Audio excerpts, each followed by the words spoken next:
ये दोहरा मापदंड है, बिहार के लोगों के साथ दोहरा मापदंड है। आज जब तमिलनाडु में सरकार कुछ घोषणा कर रही है तो वही कोर्ट के चीफ जस्टिस बयान दे रहे हैं कि चुनाव को प्रभावित करने के लिए आप बीच क्यों बांट रहे हैं। वही व्यवस्था बिहार में 10-10 हजार रुपए बांट रही थी, तब ना चुनाव आयोग को दिख रहा था ना न्यायालय को दिख रहा था। कोर्ट ने याचिका को ये कह के खारिज किया कि आप लोग हाईकोर्ट में जाइए। हम लोग हाईकोर्ट में जाएंगे 10,000 रुपए की लालच में या लालू जी के जंगल राज के भय से उन्हीं को वोट दे दिया है। अब जनता को लग रहा है कि भाई फिर गलती हो गई, तो भाई जैसा बोओगे वही काटोगे। ये नवनिर्माण अभियान जून महीना से या जून के मध्य से शुरू हो। संगठन को कैसे पुनर्गठित किया जाए, कैसे मजबूत किया जाए। नमस्कार, लाइव सिटी देख रहे हैं आप। बिहार विधानसभा चुनाव 2025 के दौरान हमने देखा था कि किस तरह से राजनीति हुई थी, रणनीति बनी थी और सभी पार्टियां ने पुरजोर कोशिश किया था कि कैसे चुनाव को अपने हाथ में किया जाए। चुनाव की घोषणा से ठीक पहले जिस प्रकार से बिहार की एनडीए सरकार ने एक नया घोषणा किया था, जिससे महिलाओं के खाते में स्वरोजगार के लिए प्रति महिला 10,000 रुपये सभी महिलाओं के खाते में भेजे गए, जिसको लेकर के विपक्ष की पार्टियों को आपत्ति थी। और ऐसे में आपत्ति थी प्रशांत किशोर की पार्टी जनसुराज को। चुनाव जब बीत गया और जनसुराज का क्या हश्र हुआ आपने देखा था, नतीजे क्या कुछ आए। लेकिन चुनाव के बाद प्रशांत किशोर की पार्टी जनसुराज कोर्ट के शरण में गई हुई थी, सुप्रीम कोर्ट के पास गई हुई थी और उन्होंने कहा था कि हुजूर देखिए बिहार में क्या हुआ, किस तरह से महिलाओं को पैसे दिए गए। चुनाव से ठीक पहले 10,000 रुपये प्रति महिला दिए गए और इस पर उन्होंने कड़ा प्रतिक्रिया जो है वो दर्ज कराया था। लेकिन उस दौरान सुप्रीम कोर्ट से उन्हें झटका मिला। सुप्रीम कोर्ट ने हाई कोर्ट में जाने के लिए कहा था। लेकिन अब आपको बता दें कि कोर्ट के द्वारा यह टिप्पणी तमिलनाडु के मामले पर की गई कि तमिलनाडु में जो फ्रीबीज दिया जा रहा है वह गलत है। ऐसे में देश का क्या होगा, डेमोक्रेसी का क्या होगा। तो ऐसे में जैसे ही यह टिप्पणी आई है और प्रशांत किशोर गुस्सा गए हैं। प्रशांत किशोर जो कि जनसुराज के संयोजक हैं, सीधे तौर पर कह रहे हैं जब बिहार में हो रहा था तब ठीक था, अब तमिलनाडु में हो रहा है तो दिक्कत है। यह दोहरापन कैसे, यह दोहरा मापदंड कोर्ट क्यों अपना रहा है। सीधे तौर पर कह रहे हैं कि हम कोर्ट का सम्मान करते हैं, लेकिन उनके फैसले का, कोर्ट का जो फैसला है, जज का जो फैसला है, उससे हम लोग सहमत नहीं है। हाईकोर्ट में जाने के लिए बोला गया है, हाईकोर्ट भी जाएंगे। लेकिन बड़ी बात यह है कि जब बिहार में सेम चीज हो रही थी, फ्रीबीज बट रहे थे, उस समय कोर्ट को कोई दिक्कत नहीं हुआ। लेकिन जब तमिलनाडु में हो रहे हैं तो कोर्ट को दिक्कत क्यों हो रहा है। देखिए क्या कुछ कह रहे हैं जनसुराज के संयोजक प्रशांत किशोर। आइए देखते हैं उनका ये वीडियो। 6 महीने के बाद बिहार नवनिर्माण का एक अभियान शुरू करेंगे। इसमें बिहार में शिक्षा, स्वास्थ्य, रोजगार, पलायन बंद होने का जो मुख्य मुद्दा जनसुराज का है, उन मुद्दों को लेकर फिर से जनता को जागृत किया जाए, जनता के साथ खड़ा हुआ जाए और जहां कहीं भी जनता के साथ सरकार या सरकार के प्रतिनिधियों के द्वारा कोई गलती हो रही है उनके लिए उनकी मदद की जाए। ये नवनिर्माण अभियान जून महीना से या जून के मध्य से शुरू हो। उसके लिए जरूरी है कि जो जनसुराज का अपना संगठन है उसको फिर से पुनर्गठित किया जाए, उसको मजबूत किया जाए।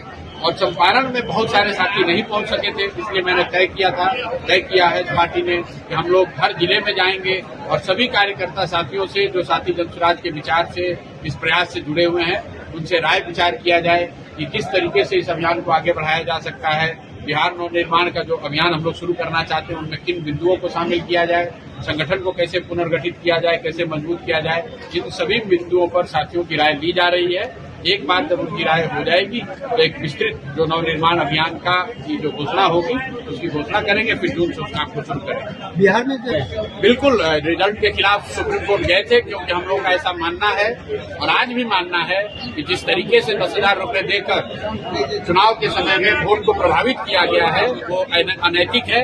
और गांधी और लोहिया जयप्रकाश की बात करने वाले लोग सरकारी पैसे से, आपके हमारे पैसे का इस्तेमाल करके गरीबों का वोट खरीदा है जिन लोगों ने, इनका नैतिक अधिकार नहीं है। कोर्ट ने याचिका को ये कह के खारिज किया कि आप लोग हाईकोर्ट में जाइए। हम लोग हाईकोर्ट में जाएंगे। लेकिन उसी याचिका को के दौरान जो चीफ जस्टिस ने, माननीय चीफ जस्टिस ने जो कमेंट किया है, विथ ऑल ड्यू रिस्पेक्ट मैं उसका विरोध करता हूं। उन्होंने ये कहा कि आप चुनाव हार गए हैं तो यहाँ क्यों आए हैं। तो मेरे भाई, इस देश में जितनी समझ हम लोग की है, न्यायालय तो इसी के लिए है ना कि अगर आपको लगे कि आपके साथ अन्याय हुआ है तभी तो आप न्यायालय में जाएंगे। अगर मैं जीत ही गया हूं तो न्यायालय में क्यों जाऊंगा। और अभी देखिए वही कोर्ट आज जब तमिलनाडु में सरकार कुछ घोषणा कर रही है तो वही कोर्ट के चीफ जस्टिस बयान दे रहे हैं कि चुनाव को प्रभावित करने के लिए आप फ्री बीज क्यों बांट रहे हैं। फ्री बीज बांटिएगा तो देश कहाँ जाएगा। तमिलनाडु के लिए आप ये शिक्षा दे रहे हैं और जब वही लोग वही व्यवस्था बिहार में 10-10 हजार रुपए बांट रही थी तब ना चुनाव आयोग को दिख रहा था ना न्यायालय को दिख रहा था। ये दोहरा मापदंड है, बिहार के लोगों के साथ दोहरा मापदंड है, सत्ता और विपक्ष के साथ दोहरा मापदंड है। बिहार में लगातार इन दिनों आपराधिक घटना बढ़ गई है, उसको लेकर क्या कहिए? भैया बिहार में आपराधिक घटना पिछले कई साल से है। ये बिहार का दुर्भाग्य है कि जो लोग इस व्यवस्था में शामिल लोग इन आपराधिक घटनाओं के लिए भ्रष्टाचार के लिए दोषी हैं, जो इसके लिए जवाबदेह हैं। जनता ने 10,000 रुपए की लालच में या लालू जी के जंगल राज के भय से उन्हीं को वोट दे दिया है। अब जनता को लग रहा है कि भाई फिर गलती हो गई तो भाई जैसा बोओगे वही काटोगे। जो व्यवस्था आपने बनाई है, अगर आपने भ्रष्ट व्यवस्था को फिर से वोट देकर फिर से उन्हीं को सरकार में शामिल किया है तो भ्रष्टाचार नहीं रुकने वाला है, स्कूल नहीं सुधरने वाला है। मैं बिल्कुल कैमरे पर कह देता हूँ, चुनौती दे दे रहा हूँ, स्कूल अस्पताल नहीं सुधरने वाला है, बिहार में भ्रष्टाचार नहीं खत्म होने वाला है, क्योंकि जनता ने खुद ही उसी भ्रष्ट व्यवस्था को बनाने के लिए ऐसे लोगों को वोट देके सरकार में बैठाया है जिनके भ्रष्टाचार से वो परेशान थी, जिनके अपराध से वो परेशान थी। तो अगर आप अपराधी को भ्रष्टाचारी को वोट देकर सरकार में बैठाएंगे तो अपराध और भ्रष्टाचार खत्म नहीं होगा। तो वीडियो देख लिया आपने। आपको बता दें कि प्रशांत किशोर ने स्पष्ट रूप से कहा है कि जनसुराज अभी बैठी नहीं है। अब बिहार में फिर से नवनिर्माण यात्रा पर अभी निकले हुए हैं प्रशांत किशोर। नवनिर्माण का जो अभियान है उसे जून के बाद चलाया जाएगा, जून के मध्य में इसकी घोषणा होगी। साथ ही साथ यह भी कह रहे हैं कि जो लोगों का जो मुद्दा है उस पर वे खरे उतरेंगे, उन मुद्दों को लेकर के सड़क से लेकर के हर जगह उस मुद्दों को उठाएंगे। लेकिन साथ ही साथ प्रशांत किशोर यह भी कह रहे हैं कि जो कोर्ट जो दोहरापन कर रहा है, कोर्ट जो दोहरा मापदंड अपना रहा है वह बिल्कुल भी सही नहीं है, किसी के हित में नहीं है। और ऐसे में कोर्ट के इस फैसले का वो जो है स्वीकार नहीं करते हैं और हाई कोर्ट के भी शरण में इस मामले को लेकर के जाएंगे। जुड़ रहे हैं आप लाइव सीरीज के साथ। लाइव सीरीज पर खबरों का सिलसिला लगातार जारी है। प्रशांत किशोर के बयान को आप कैसे देखते हैं, उनके बातों में आप क्या आपको दिखाई देता है, उनकी बातों में आपको कितनी सत्यता लगती है या क्या लगता है आपको, बिल्कुल आप हमें कमेंट बॉक्स में बता सकते हैं। कमेंट बॉक्स इसी के लिए होता है, आप जो अपनी प्रतिक्रिया देंगे कुछ ऐसे प्रतिक्रिया होंगे जिसे हम अपने आने वाले शोज में शामिल करेंगे, आने वाले खबरों में शामिल करेंगे। तो आप देखते रहें लाइव सिटीज और शेयर करते रहें। ये दोहरा मापदंड है, बिहार के लोगों के साथ दोहरा मापदंड है।